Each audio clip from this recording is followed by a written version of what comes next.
Recording on, and welcome to the first Hello Future Expo. My name is Lisa and I'm the Programme Manager for Hello Future. And this is our first virtual opportunities fair for Cumbria, and we're live here today on Saturday the 28th of November. We really hope you enjoy the event and find it useful. And for our first live talk today, I'm pleased to introduce Professor Julie Mennel, the Vice-Chancellor of the University of Cumbria, who is going to open our event today and welcome you all. Thanks very much, Lisa. So, as Lisa said, I'm Julie Mennel, and I have to say I'm really privileged to be the Vice-Chancellor of Cumbria's University. And on behalf of all of our partners, who are many, I'd like to welcome you to today's Hello Future event, whether you're a student, and I know we have a lot, a parent, carer, teacher, or indeed a member of staff. Phew, what a year that we're having, aren't we? And I've got no doubt that many of us, if not all of us actually, will look back on this year in years to come and look at it as one of the most difficult and challenging that we've ever experienced. And not least for you, the students amongst us.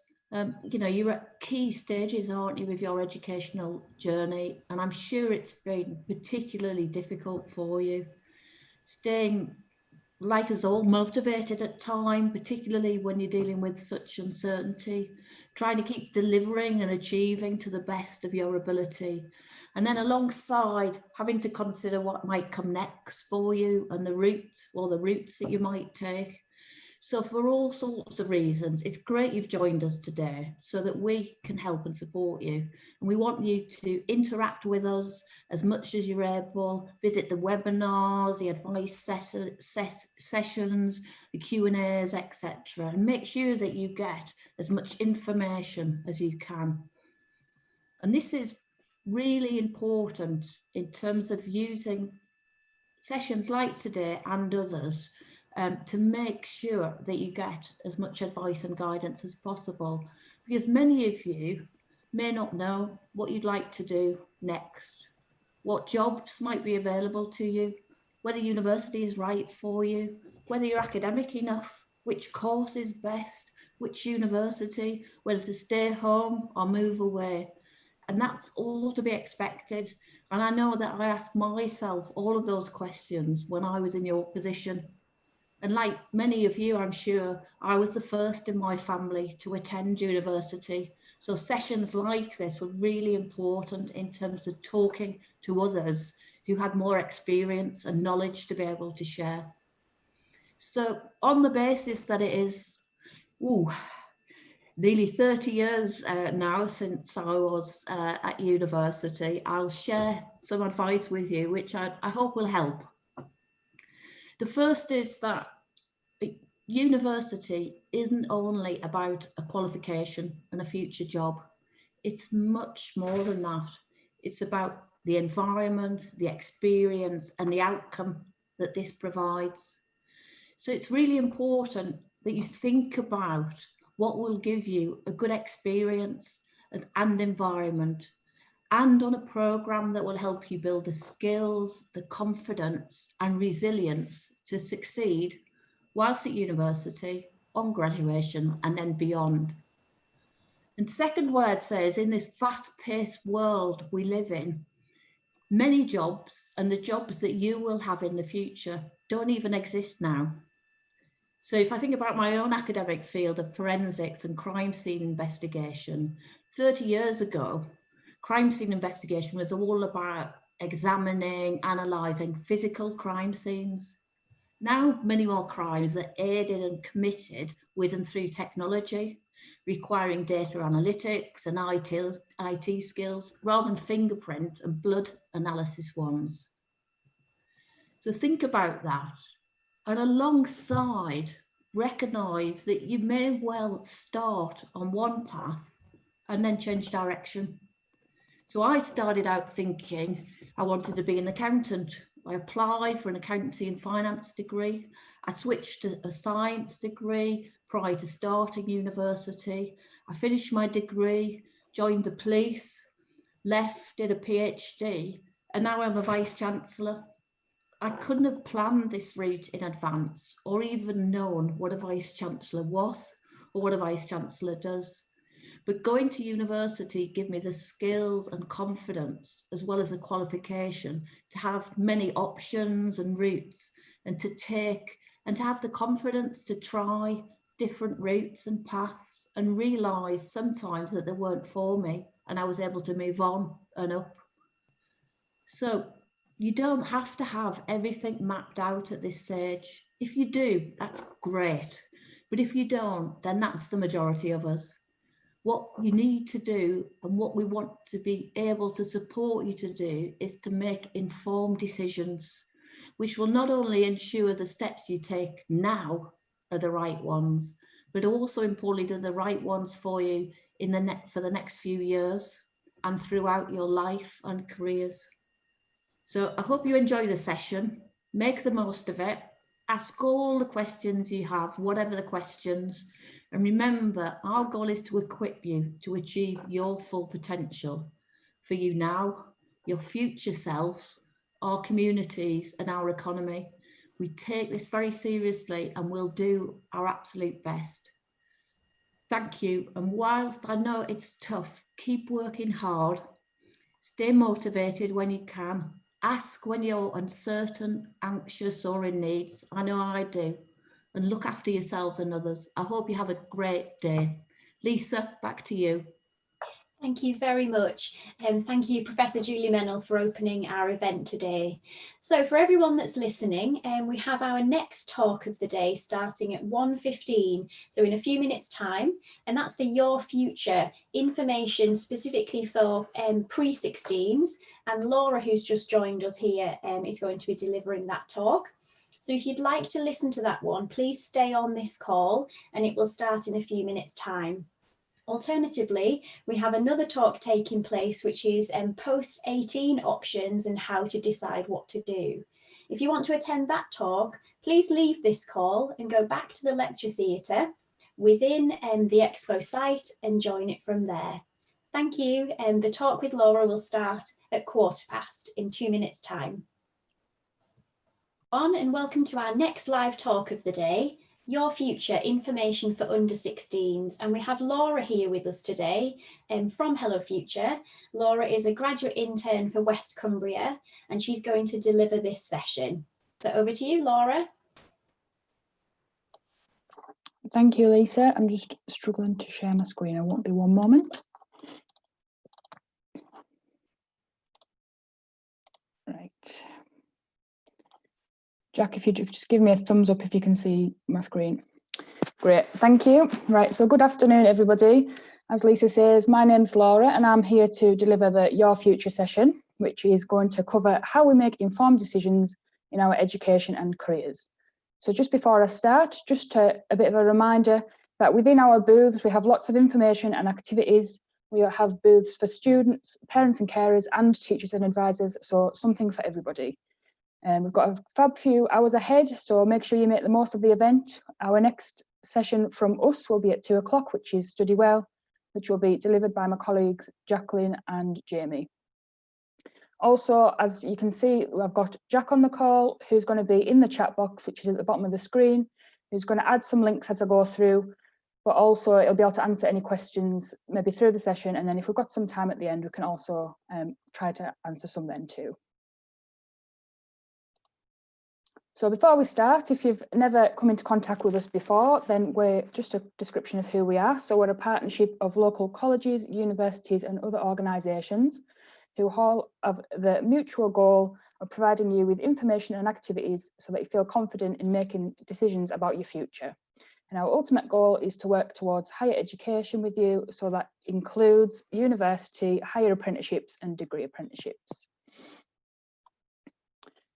So the aims and outcomes of this session. So firstly, to understand Hello Future and what we do, then also to explore how your interests can affect your career path, and then also understand how to explore your future options in education. So first, just ask for a little bit of interactivity in the chat box. So there's a few different statements on screen now. So if you know exactly what you'd like to do in the future, you know what you need to do to get there, what subjects you need to do, everything like that. Then type a Y into the chat box. If you have a few ideas, but you're not really sure where that's going to lead or how you might get there, then maybe put a question mark in the chat box. And then if you have no idea at all, if you put an N in the chat box. Now, any of these options are absolutely fine. Of course, our aim here today is to help you start to think about different ways that you might think about those next steps and different questions you can ask yourself to think about those next steps. Personally, I would have probably been between N and question mark when I was at school. I had a few ideas, but it kind of changed my mind quite a lot. So Laura, there's a lot of question marks in there, which means a lot of people have got quite a few different ideas. We've got a couple of yeses as well, which is great to see. So I just kind of asked in the chat if anybody wanted to share in the chat what kind of some of them ideas are. So we'll maybe come back to them in a little bit. Yep, that's great, Jack. Thanks everybody for putting those ideas in there. Our next slide, another bit of interactivity, if you can, is what was your first childhood dream job? So this can be as random as they were at the time.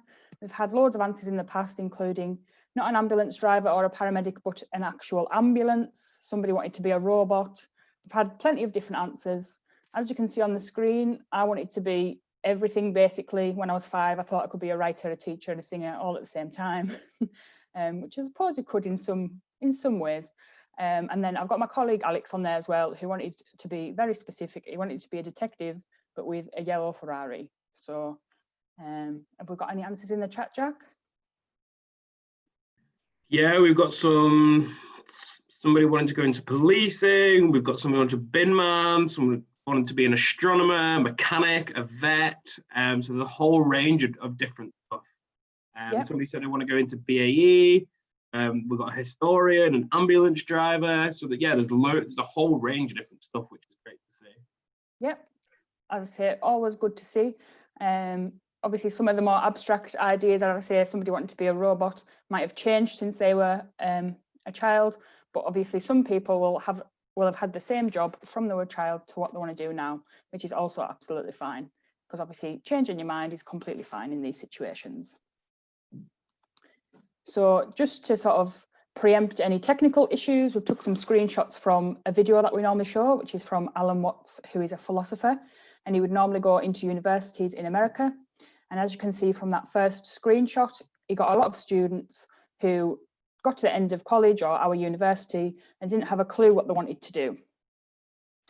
So his advice and his main question would always be, what would you like to do if money were no object? So if you didn't have to worry about money, what would you actually want to do? So how would you enjoy spending your life?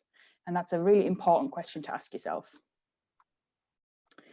As he says there, it's better to have a short life that is full of what you like doing than a long life spent in a miserable way. So this example in the video is a woman who decided she would like to work on a ranch, as she liked to work with horses. And just one of those good examples of doing exactly what she wanted to do, and she really enjoyed that option. And then as the last bit says there, after all, if you do really like what you're doing, it doesn't matter what it is, because you can become a master of it. And the only way to become a master of it is to really go for it. Choose something and go for it. So Jack will put the link in the chat now for that video. If you want to watch the full video, is a bit more eloquent than me. So running on from this video, we would ask these 4 questions. And these are just different ways to think about your next steps that you maybe haven't considered before. So firstly, what makes you lose track of time? So what sort of activities do you do where you can start it and then all of a sudden it's an hour later and you haven't even realized that time's gone in? Obviously, that's a good indicator that you are interested in that thing, that you enjoy that thing. So that might be a good option to have a look at. Next, what do you spend money to do? So these could be the more abstract ideas, like if you joined a club, so perhaps you have to pay subs to go to a drama club or a football club. That would suggest that you enjoy it because you're actually spending your money on it. But also it can include like different things, such as maybe you enjoy going to the cinema quite a lot.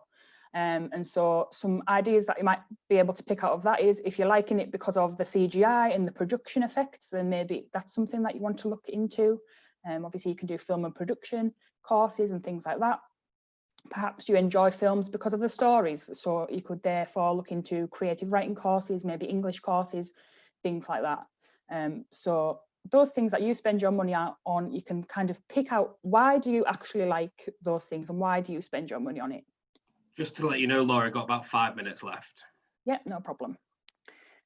The third one there is, where do you fear judgment? So maybe if you fear judgment in an area, it means that you actually really enjoy that. So I used to fear judgment in football, and that was because I enjoyed it and I didn't want people to think that I was bad at it. So perhaps that's something that you enjoy and you want to go on with. And then lastly, what is your favourite day of the school week? So this could be Tuesday because you have art, for example, maybe Thursday because you have PE, or maybe it's Friday because it's the last day of the school week, which we get that answer quite a lot. But again, pick out why that's your favourite day of the week. Is it because of that particular subject or that particular club that you attend on that day? And these are just different ways to start thinking about them next steps. So our big piece of advice would be to do something today that your future self will thank you for. So experience new things. This might be a new club or picking a new subject for if you're thinking about your GCSEs or A levels or college. Maybe you want to experience a new subject. Speak to friends and family, so they will either perhaps have been through the option that you want to go into, or will know somebody that has been through that option that they can maybe connect you to. But also just having those conversations sort of opens up those ideas in your mind. Researching different options. So Jack will put into the chat now UCAS and prospects, which are two different ways to look at different jobs and university courses, college courses and apprenticeships in the UK, what's available to you throughout the country, that you can look into those different things and whether you would enjoy them. Recognising your strengths. So if that's something that you struggle with doing yourself, then you can ask other people what your strengths are. Maybe they would be able to identify them more clearly for you. Obviously, if you've got any exams coming up, then get ready for those. Make sure you're doing your preparation and making the most of the opportunity that's there for you so you can move on to those next steps. And always start asking questions. So what questions can you ask to maybe teachers, obviously the friends and family, different people? Everybody today is here to help, so start asking those questions that you want to know the answers to. We've got a couple of recommendations for our e-courses, which are identifying your strengths and understanding your options, which are two courses that kind of cover the content we've gone through today, but in more depth. The link's on the screen there, but Jack will also put that in the chat. So why should you try the courses? You can engage with it on any device, whether that's a computer, phone or tablet. You can take it at your own pace, so you can come away and do some research and then come back to it if you want to. And you also will learn some new skills and information, which is always great when thinking about moving on to your next steps. So finally, you can follow us on any of these social media networks and see what other information and activities that we've got on offer. But you can also obviously chat with us today. So if you go into the exhibitors and select our booth and then obviously the chat option, then we're there and we're ready to help. So thank you all for listening. And then if there's any more questions, if we've got any time, then I can hopefully answer them. Yeah, thanks, Laura. We do have a couple of minutes if anybody does have any questions. So if you have any questions, feel free to pop them in the chat box and we can answer them as quick as we can. We've only got a couple of minutes because we're sticking to quite a tight schedule. So if you do have any questions, then pop them in there. But like Laura said, you can come and chat with us in any of the booths or speak with any of the partners in any of their booths as well throughout the rest of the day. So we'll keep this open for a couple of minutes, and if anyone's got any questions, then please do just pop up. Yeah, and thank you very much for coming, and we hope you enjoy the rest of your day. Thank you, guys.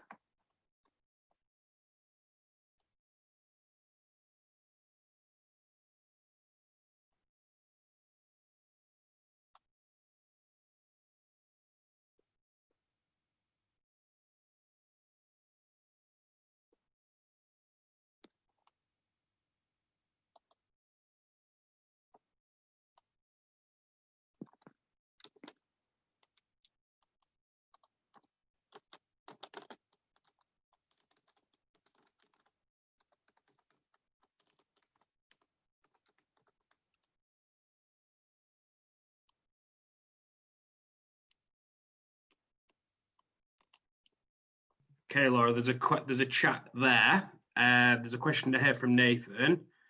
So it says, with some of the places with apprenticeships, do I have to pass some of, e.g. maths and English for GCSEs? So yeah, I think obviously the majority of the time you will have to pass those GCSEs, but I think it's about speaking to individual providers and kind of what they may accept, because they may accept different maybe functional skills qualifications and things like that. So if you've got any questions for the people today, then obviously go to their booths and sort of ask them directly, and they'll be able to best advise on their personal organisation. Yeah, that's exactly what I would say as well. Go and speak to some of these guys who are here today. So make use of go in the chat with them in their booths. Guys, if there's any more questions, please do bring them to the different booths in the exhibitor hall, as we're going to have to start the next webinar now. So I'm going to end this chat and enjoy the rest of your day. Thank you guys. Bye.